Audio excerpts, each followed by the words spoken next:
Thanks everybody for joining our Instagram live today. I think the very last one would have this year.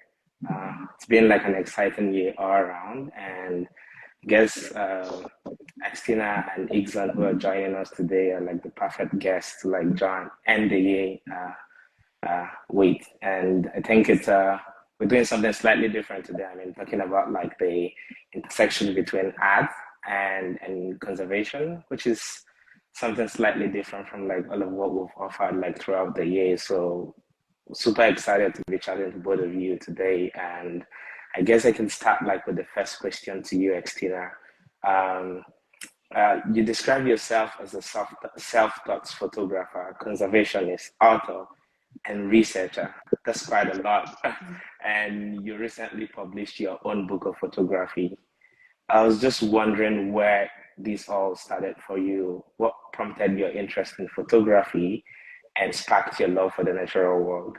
Well, I've always been in love with the natural world and animals in particular. I was working at a museum many years ago, and I had a great job, and I was, fundraising for art at that time. And I ended up having a really significant horse accident that put me back at home and through surgeries for about a year.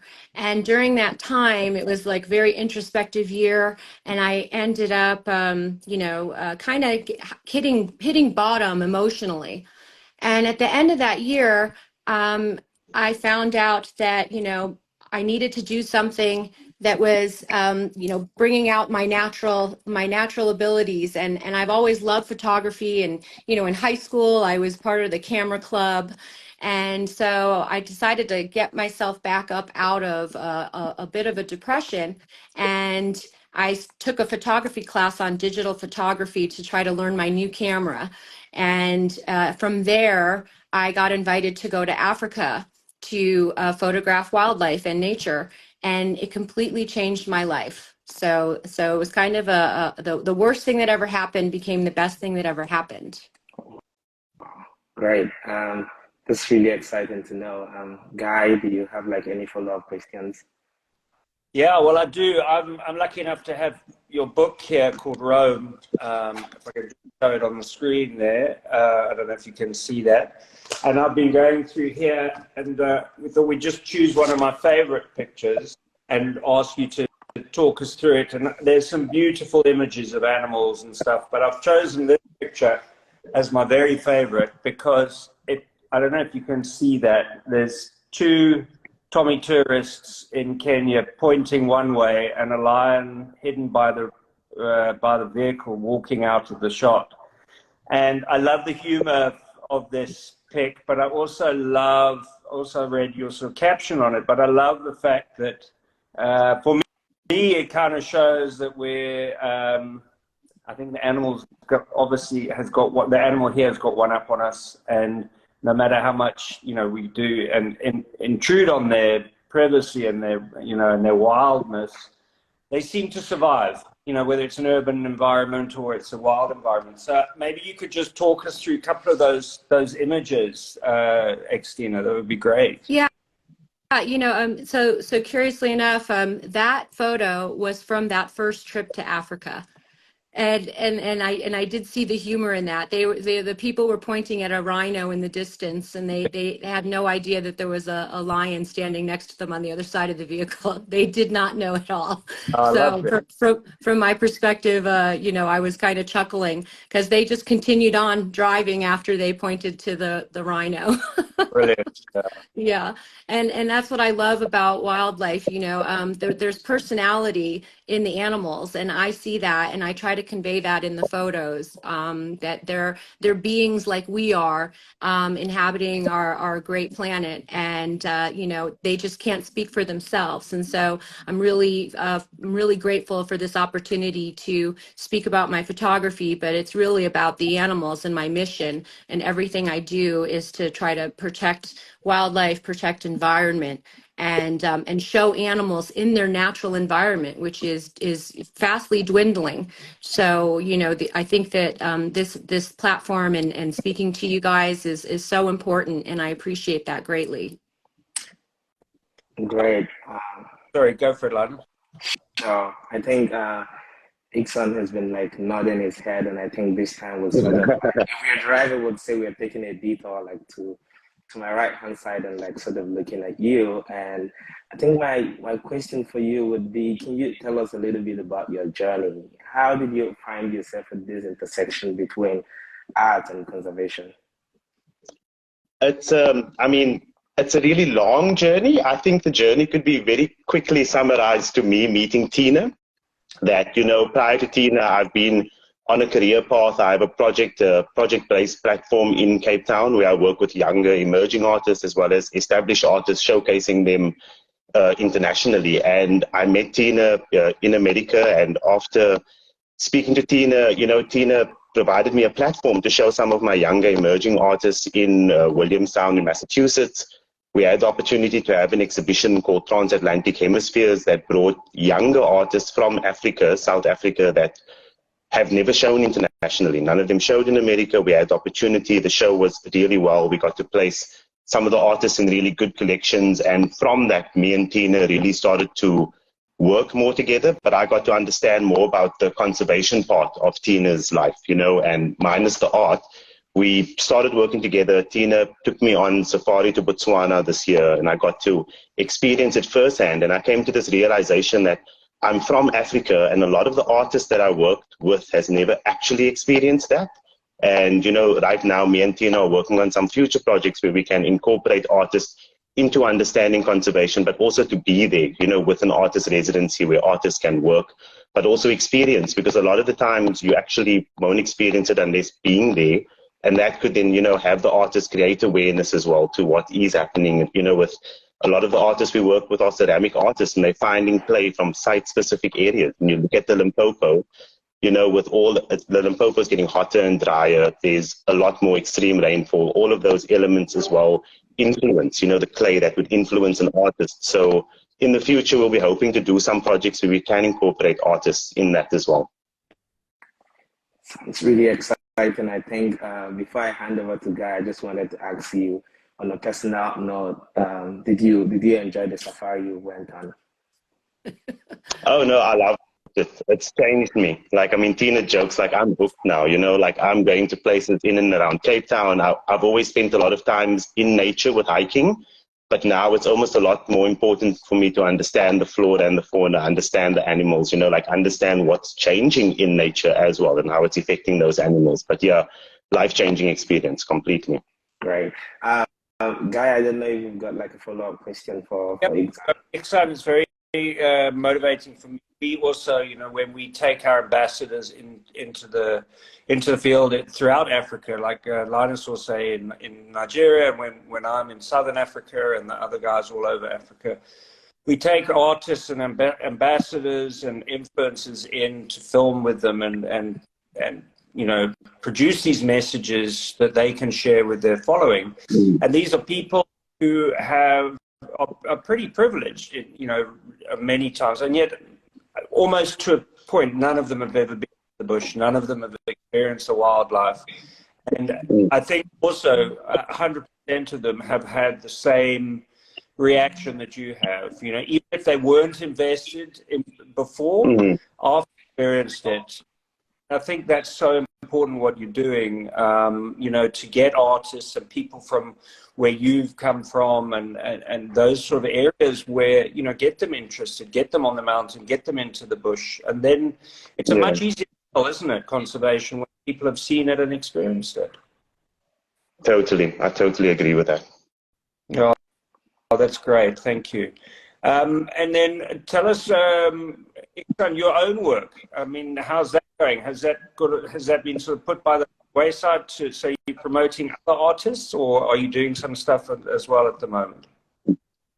Well, I mean, right now, I think my greatest passion is to work with younger emerging artists. I was very lucky early in my career as a gallerist. I had artists that helped me on this journey, and, you know, them helping me, me working with artists and watching us grow together, it's given me that realization that my passion is to work with younger emerging artists. You know, I have my own creative outlets, but when I am thinking of art and when I am traveling, working, it's really always about the artist, you know, and I work very closely with them, but that is part of what I enjoy. Like, I think the creative element, when I can see an artist grow and experience new things and also take it back, you know, when an artist does find success, one of the greatest things in South Africa is it gets filtered down. You know, that artist gets to inspire other artists. They get to like work. People get to realize that, you know, that art can be a career. And it's very important because a lot of the younger generation, they struggle to understand that art can be a career. You know, it shouldn't just be a hope and a dream like this can be. And, you know, the same, like I said, with the project I did in Massachusetts last year, it was really amazing, not only for those artists,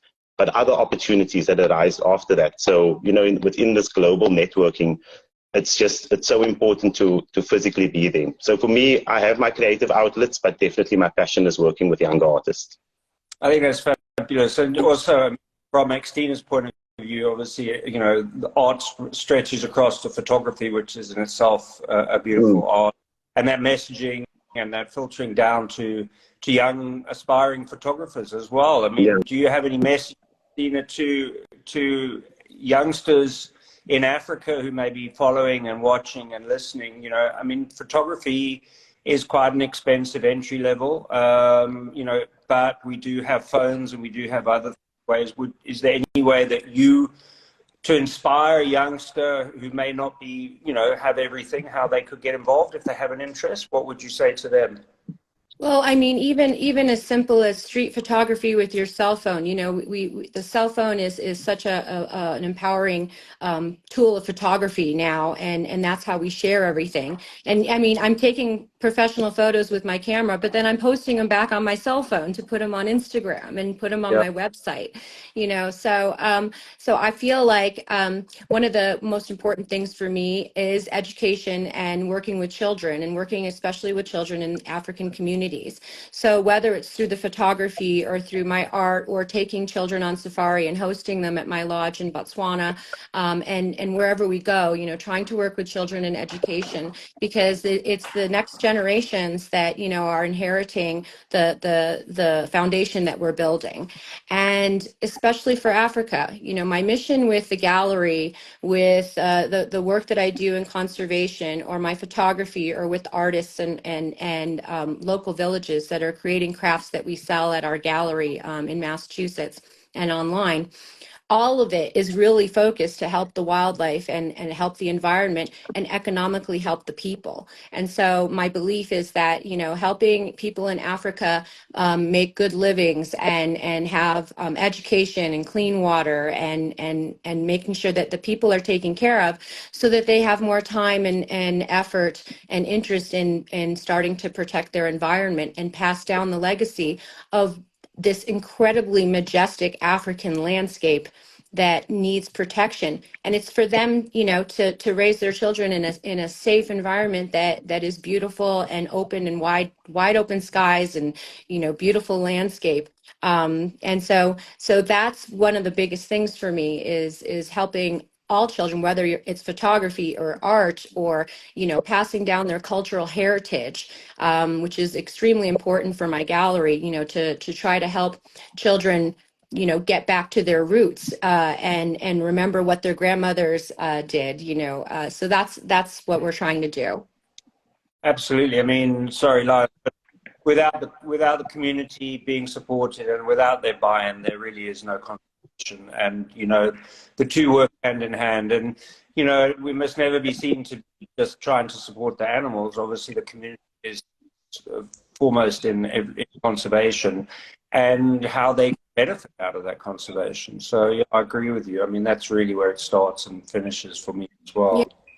Yeah, and I think that you know, promoting ecotourism in Africa and, you know, providing jobs for people in these places that we're trying to protect is also extremely important. So, you know, tourists coming in are economically supporting. Every dollar counts that you spend on tourism in Africa.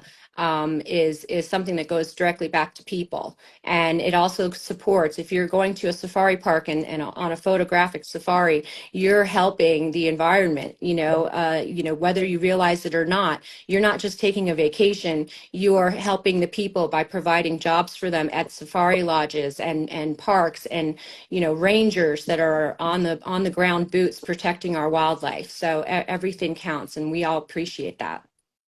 And sorry, just before I head back to Linus, as Marcel said, helping people to really see. And I think that's an important point. Thanks, Marcel, for your comment. Linus. Yeah, totally. I think just again for the benefit of people who are just joining us right now, we've been talking to Xtina and like Igsaan. And I just wanted to ask again, like for people who just joined recently, if you could step back a little bit to talk about how the themes of art and conservation are linked for both of you. We could start with you, Igsaan, and then you can pass over to Xtina. Oh, you were asking about the conservation?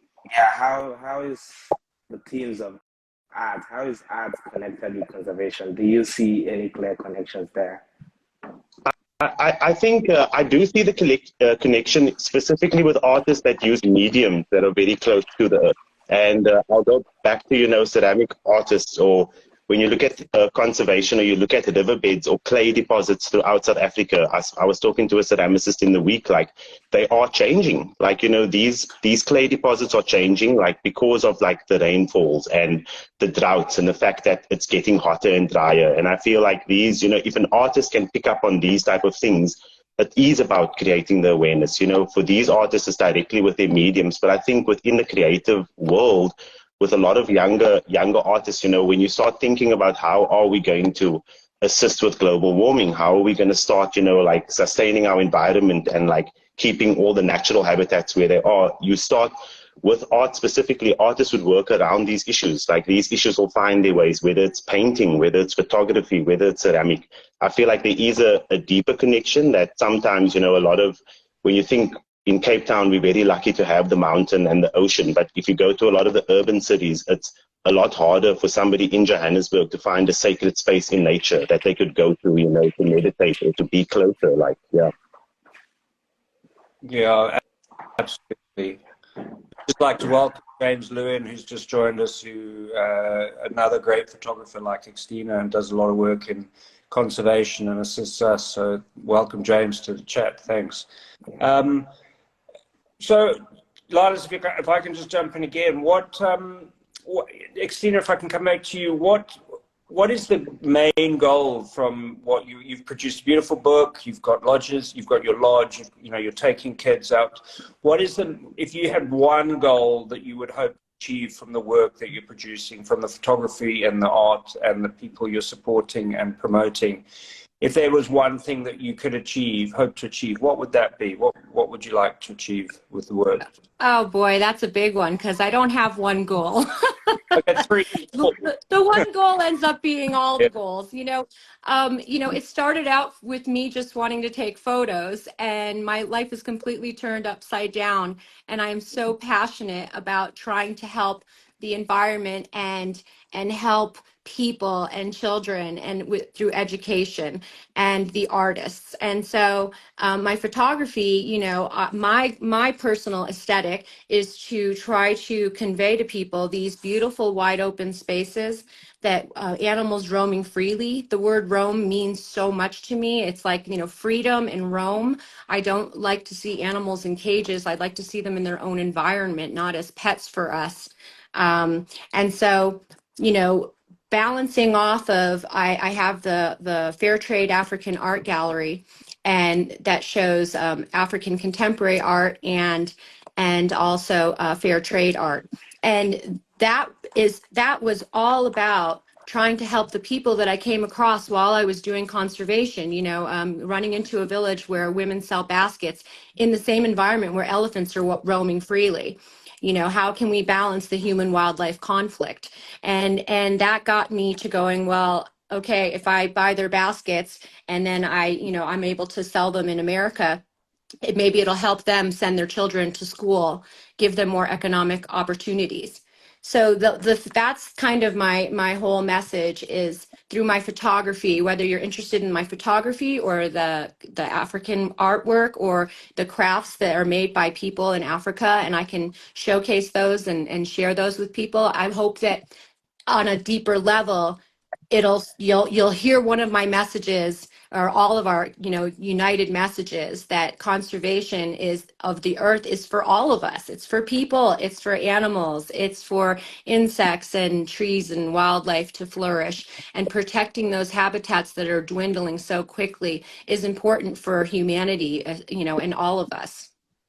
That's great. And Igsaan, you obviously, you're helping young aspiring artists and emerging artists. So what, again, I know it's a very difficult question to answer for one thing, but one of the things that you would hope to achieve with, by introducing these emerging artists, by getting them out onto the world stage, by promoting their work, making them a name, what kind of achievements, apart from, their own achievements of being a successful artist, would you like to see? Well, I think if anything, like, with any of the artists that I am working with, that, when they do find success and when, they get to be in American institutions and they get their name to be known outside of like South Africa and Africa, that they can pass it on. Like, I really feel that if they can work with other artists, because that really is what it's about, finding success alone doesn't really help, same with Tina assisting me with some of the projects in America, the fact that she could give me that platform, like, when it's, in a way, I feel like it's paying it forward, that when I can work with an artist and they can find that if they can give it back, it will inspire more younger artists to be able to be like, this can be a reality. So I think the success wouldn't necessarily be about showcasing internationally and being the greatest, biggest artist if you can't kind of come back home and help the other artists, whether, it's with connections or physical networking, but also just the inspiration does help for artists to see that this is possible, that it can be a reality. Yeah, it's brilliant. Yeah, thank you. Linus? Yeah, I think thanks a lot for that answer. And I think my next question would be for all the people who found time to join us today. I was just wondering if you've got one key message you would want them to leave this conversation with. We can start with you, Xtina, and then you can pass the ball over to Igsaan. I think that, what I hope is that people get involved, and whether it's just taking care of your own backyard, if you can't travel to Africa, or, if you're living in New York City and you've got even a flower in a pot, caring for nature instills, something that opens up your heart. And that's something that, is in all of us. And, being in nature, hugging a tree. I know it sounds silly, but connecting your spirit to the earth and to our environment, and then sharing that with somebody, or gardening in your yard, or cleaning up a beach when you walk down it in the morning, picking up the trash, trying to help the environment in the small ways. All of them count, and so any little thing people can do helps. Can't top that, Tina. Come on, Igsaan. No, yeah, I think for me also, like, just like what I think for artists to take back is that, when you are working and you're trying to not lose the motivation, but also go outside, go to a park, if you can't go to the mountain or the beach, like, go to a park, go to a green space where you can be in nature. And kind of, I think, just being in nature, I would imagine there is some scientific brain chemistry that just, elevates you. But I think it is something that we all just have to do, is that to take a break from all the concrete, take a break from the screens, and like just be out there. And I think then you can be in your thoughts, and the creative process could flow a bit better, possibly without the distractions. Yeah, I think before I pass on to Guy, I just wanted to just quickly acknowledge all of the amazing comments we've been getting. We've been getting a lot of comments, and some, just Candy just said, I've hugged a tree before, I've done that, trees love this and appreciate it. And I think, we've got a lot of comments as well from people who have found time to join us today. And this is just like a shout out to say we're seeing all the comments, keep them coming. And to you, Guy, do you have any questions for them? For the audience, or no? For our panelists here. Yeah, for Xtina and Xtina, I'd just like to thank you from our side. Xtina, I really would love to, we'd love to see more, be involved more in Cape Town. You know, I'm based here, so, you know, I'd like to see some of the artists and what they're doing related to conservation. I really think that art and conservation, art can play an important part in conservation. You have to look at the sort of David Shepherd Awards that have gone, for example, and things like that, the coverage that gets worldwide. And to promote young South Africans, I think it's amazing, and I applaud you for that, and Xtina as well. And I just, I'd like to thank you both. And when's Rome 2 coming out, Xtina? Oh, Lord. Actually, what we're working on right now, we have a YouTube series that will be launching soon with episodes about the art, about the work that my gallery does, but mostly especially focusing on conservation all throughout Africa. So we have some really incredible stories that we're going to be covering very soon, and we're excited about that. And that includes all of my team. And so I work with a really strong team of not only filmmakers and camera people, but we also have researchers, biologists, and we're all working together to do surveys and camera trap studies. And that's going to be highlighted. And so I'm grateful to all of my team. I want to give a shout out to them and to the University of Virginia Tech, who crunches our data and works really hard throughout the year to help us create really significant, impactful conservation studies that help parks and help nature reserves in Africa. Brilliant, lovely. Linus? Yeah, just to say like a very big thank you to Xtina and Igsaan. I think at some point it felt like I was a part of the audience because I was just sort of learning about, it sounded like a complex subject when we started art and conservation, but you sort of made it really clear. Yeah. And for once, I think I'm going to like consider like a career in arts next year, I guess. But thank you so much. Yeah, it's been great listening and like learning from both of you. I don't know if you have anything to add, but I think this has been a very great conversation, and I want to again thank you for joining, and like thank you to everybody who has found time to join us today. We can follow us on Wild Africa Fund across social media, and you can find Xtina on at Xtina Parks, and then for Igsaan is Samurai 1982, ISAMURAI 1982 on Instagram. Thank you so much for joining us, and have a lovely Christmas and Happy New Year for those who are celebrating. Thank you all. Thank you. Thank you. Thank you. Thanks, Bye, guys. everyone. Thanks for joining. Bye. Bye. Bye.